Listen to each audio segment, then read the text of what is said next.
자, 지금부터 오늘 뉴스의 라이브가 준비한 주제들을 하나하나 차근차근 풀어가 보도록 하겠습니다. 먼저 한동훈 법무부 장관이 어제 지난해 5월 대한민국 법무부 장관에 취임한 이후에 처음으로 참석한 곳이 있었습니다. 이제 뉴스를 통해서 많이 나왔으니까 다들 알고 계시지요. 자, 한동훈 장관이 국민의힘, 그러니까 여당의 정책의원총회라는 것에 처음으로 법무부 장관에 취임한 이후에 참석을 했던 것이죠. 어제 한동훈 장관이 정책의원총회에 참석을 해서 한동훈 장관이 최근에 아주 야심차게 드라이브를 걸고 있는 이민청 신설 필요성에 대해서 이렇게 역설했습니다. 들어보시죠. 이민 정책을 할 거냐 말 거냐의 문제를 고민할 단계는 저는 지났다고 생각합니다. 안 하면 인구 재앙으로 인한 국가 소멸의 운명을 피할 수 없는 상황이기 때문입니다. 실국 이민관리청의 신설은 국민들께 우리가 처한 인구 재앙의 상황은 대단히 심각하지만 우리가 최선을 다해서 국민에 대한 책임감을 가지고 미래를 대비하고 있으니 안심하시라는 메시지가 될 거라고 생각합니다. 경청해 주셔서 고맙습니다.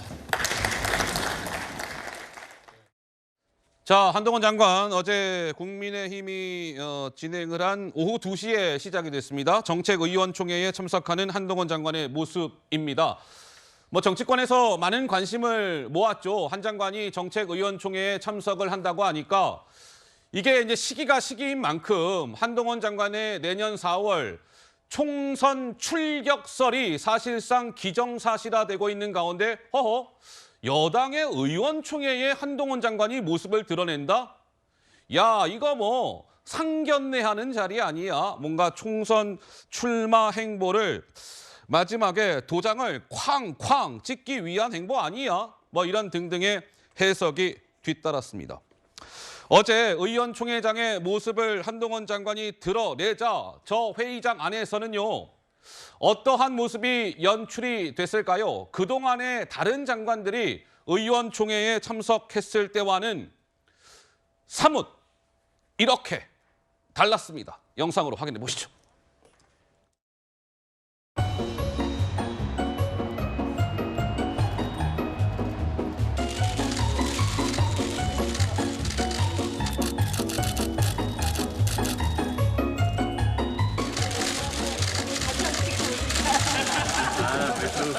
의원님도 역시 저거로 사회를 보게 됩니다. 반갑습니다. 식사를 하셨습니까? 예. 주변에 제가 굉장히 부담스러운 자리입니다.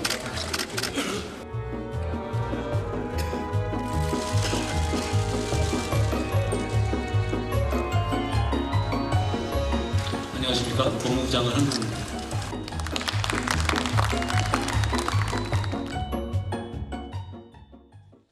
자, 한 장관이 이제 의원총회장의 모습을 드러내자 어떤 의원들은 한동훈 장관과 같이 이제 사진 촬영을 하는 김영선 의원 같은 경우에 사진 촬영도 했고 악수를 이렇게 청하는 의원들도 많았다. 평소에 다른 장관들이 의원총회에 참석했을 때와는 달라도 달랐다. 이런 분석이 나오고 있습니다. 신지호 의원님은 어제 한동훈 장관의 의원총회에 첫 참석 어떻게 좀 평가하고 계십니까? 여의도로 한 걸음 더 성큼 다가간 그거고. 예. 그래서 한동훈 장관의 이제 정치 참여는 이른바 백도어가 불가능한 그런 데까지 이제 진도가 나간 게 아닌가 이런 생각이 좀 듭니다. 후진 기어를 넣기에는 늦었다. 예. 이제 무조건 전진, 고! 근데 저런 집권 여당의 의총에 장관이 참여해서 정책 설명하는 거는 종종 있는 일입니다. 종종 있는 일이죠. 네, 그러나 지금 총선을 앞두고 등판설이 화제가 되고 있는 한동훈 장관이 이 타이밍에 저길 갔다라는 것은 그러니까 언론에서 얘기하는 신고식이다, 상견례다 하는 그 표현이 저는 틀리지 않다고 보고요. 저희가 분석을 정확하게 한 것이군요, 신 의원님. 그래서 저는 이제 한동훈 장관의 여의도 임무는 사실상 초읽기 카운트다운에 들어간 게 아닌가 이렇게 보여집니다.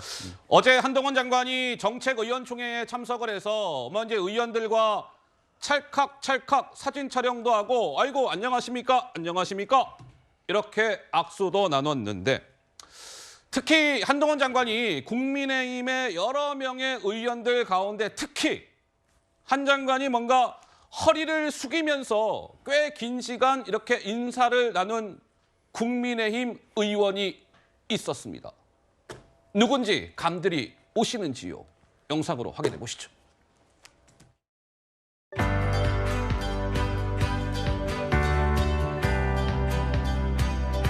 먼저 법무부 장관님 발언대로 나와 주실 수 있을까요? 의원님 한동훈 법무부 장관 나와 있습니다. 장관님, 이게 왜 학대 피해 장애인에게 심각한 위협이 되고 있는지 혹시 답변 부탁드려도 될까요? 김 의원님 같은 분께서 저희한테 좀 많이 가르쳐 주셨으면 저희는 선의를 가지고 최선을 다하겠다는 약속을 먼저 드립니다. 국민이 기회의 균등 속에서 재능을 마음껏 발휘할 수 있도록 정부가 더욱 적극적으로 강물이 되어주시기를 기대하면서 국민의 힘, 김예지가 되도록 최선을 다하겠습니다.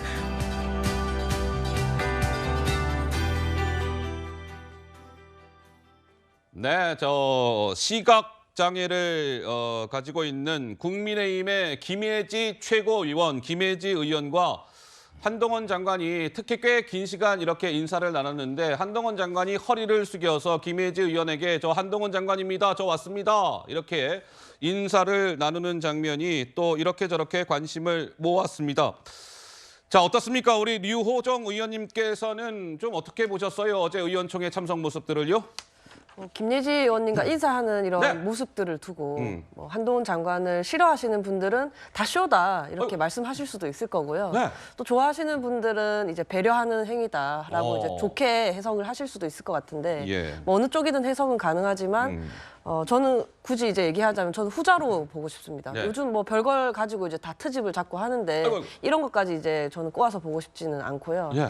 평소에 꼭 정치라는 게 네. 꼭 뭐 어떤 정책이나 뭐 행정 뭐 이런 입법 이런 게 아니더라도 이렇게 정치인들의 태도 행동을 보고서도 많은 시민분들께 이제 많은 좋은 영향을 미칠 수 있을 거다 그렇게 생각을 해 왔는데 예. 오늘 이런 풍경을 보고 보시는 어떤 시민분들께서 이 일을 계기로 뭐 주변에 어떤 장애를 가진 동료 시민을 어떻게 대해야 하는지 이렇게 네. 좀 생각할 수 있는 시간이 되었으면 좋겠습니다. 자, 이제 김예지 의원과 한동훈 장관 저렇게 인사를 나누는 장면이 있었고, 자, 뭐 잠깐 영상이 지나갔습니다만 그 안내견 조이는 참 볼 때마다 귀엽네요.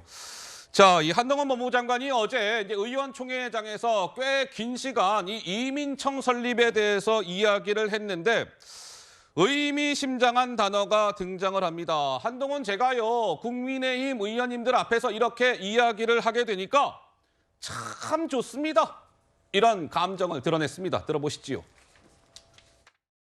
국민의힘 의원님들을 모시고 대한민국의 미래를 대비하는 정책을 논의할 수 있어서 참 좋습니다. 우리 정부와 국민의힘이 한 가지 공통점이 있다고 생각합니다. 우리는 미래를 정교하게 대비하는 사람들이고 국가와 국민에 대한 강한 책임감을 가진 사람들입니다. 자, 한동훈 장관, 국민의힘 의원님들 앞에서 제가 이런 정책에 대한 설명을 드릴 수 있게 되어서 참 좋네요. 하면서 이 정부와 대한민국 지금의 정부와 윤석열 정부와 국민의힘 여당의 공통점이 있는데요. 정교한 미래를 대비하는 것, 그리고 국가 국민에 대한 강한 책임감, 뭐 이런 것들이 공통점입니다. 국민의힘 의총에 오니까 말을 자르지 않아서 좋아요. 뭐 이런 얘기도 덧붙였습니다. 서정옥 변호사님 한 말씀 하실까요? 내년 총선은 네. 이제 어차피 이제 윤석열 대통령에 대한 중간 평가예요. 그렇다면 이제 당과 네. 당정이 이제 하나의 원팀 운명 공동체라 봐야 됩니다. 그래서 이제 혼연일체가 돼야 된다. 예. 이걸 강조하고요. 결국은 이제 선거는요. 네. 선거는 이제 여당은 정책으로 승부해야 돼요. 정책, 야당은 이제 바람으로 한다면 바람. 여당은 이게 정책이에요. 예. 저는 최근에 여당 정책 중에 김포 서울 편입 편입. 좋아요. 그다음에 이민청, 그다음에 항공우주청 예. 이런 게 필요합니다. 결국 여당 집권 여당은 정책을 가지고 중도층을 끌어당기는 예. 중도층을 이렇게 찾아다니는 게 아니에요. 끌어당기는 정책으로 이게 필요하고 예. 저는 이 부분에서 한동훈 장관의 역할이 상당히 크다 이렇게 기대합니다. 자, 뭐 한동훈 장관 오늘도 제가 아까 보니까요. 오후에 한동훈 장관이 상임위 법사위에 또 출석한다. 뭐 이런 소식도 전해졌더군요. 오늘 한동훈 장관과 관련한 또 뉴스가 이렇게 저렇게 많이 추가로 나오게 될 듯 싶어요.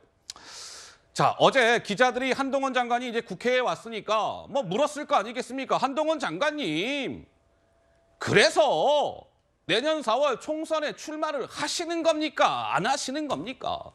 이런 취지의 질문을 던지자 한동훈 장관이요. 한번 쭉 들어보세요. 어느 한 부분에 꽤 의미심장한 말을 합니다. 이렇게요. 들어보시죠. 국민의힘 의원총회 오니까 보통 국회에서 제가 말을 하면 다 말을 자르는데 여기는 안 잘라니까 말을 좀 길게 했습니다. 내년 총선에서 장관님 역할론이 나오는데 혹시 이 부분에 대해서 입장... 제가 지금까지 드렸던 말씀에서 제가 뭐 특별히 더 드릴 말씀이 없네요. 오늘 행보를 장관님의 여당 신고식이라고 보는 목소리에 대해서 통상적인 직무 수행입니다. 아마 다른 장관들도 이렇게 설명한 전례가 많이 있을 겁니다. 혹시 개각을 좀 염두에 두고 그렇게 썼다는 해석도 나오는데 저는 정무직이지만 임명직 공직자고 제가 진퇴하는 문제는 제가 정하는 문제는 아닙니다. 그렇다면 저는 매일매일 하루하루 최선을 다해야 한다고 생각합니다. 오늘도 그런 차원의 일환이고요.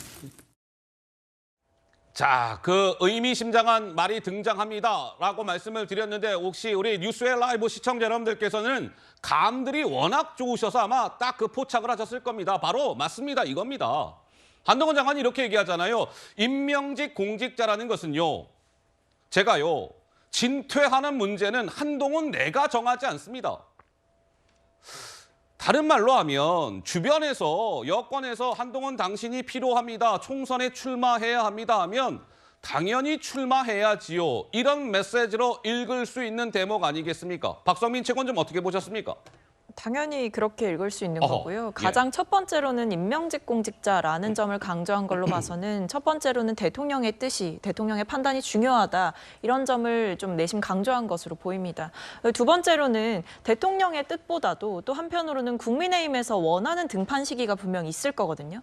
사실 구원 투수를 등판시키는 네. 효과가 극대화되려는 그 시기, 최적의 시기가 언제냐를 두고 아마 국민의힘 내부에서는 여러 가지 토론이 있을 것으로 예상됩니다. 그에 따라서 한동훈 장관이 사실 이번 개각에 포함되지 않은 것도 네. 전 일종의 한동훈 장관의 등판 효과를 극대화시키기 위한 포석을 이미 국민의힘에서는 깔고 있고 일종의 전략과 계획을 세우고 있는 상황이다. 그런 점에서 한동훈 장관이 본인이 결정할 수 있는 일이 아니다라는 식으로 얘기한 것은 네. 어쨌든 국민의힘과 그리고 대통령이 원하는 때에 본인이 등판하겠다 이런 의지를 좀 드러낸 것이라고 볼 수 있겠죠.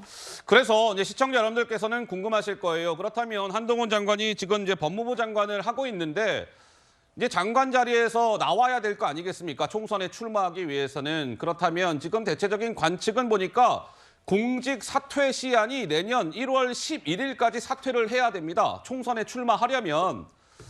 따라서 한동훈 장관 같은 경우에는 그 사퇴 시한에 거의 임박해서 장관 자리에서 내려오지 않겠느냐. 왜?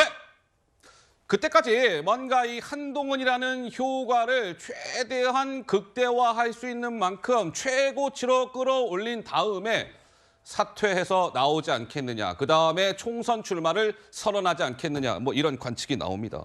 지켜보도록 하고요.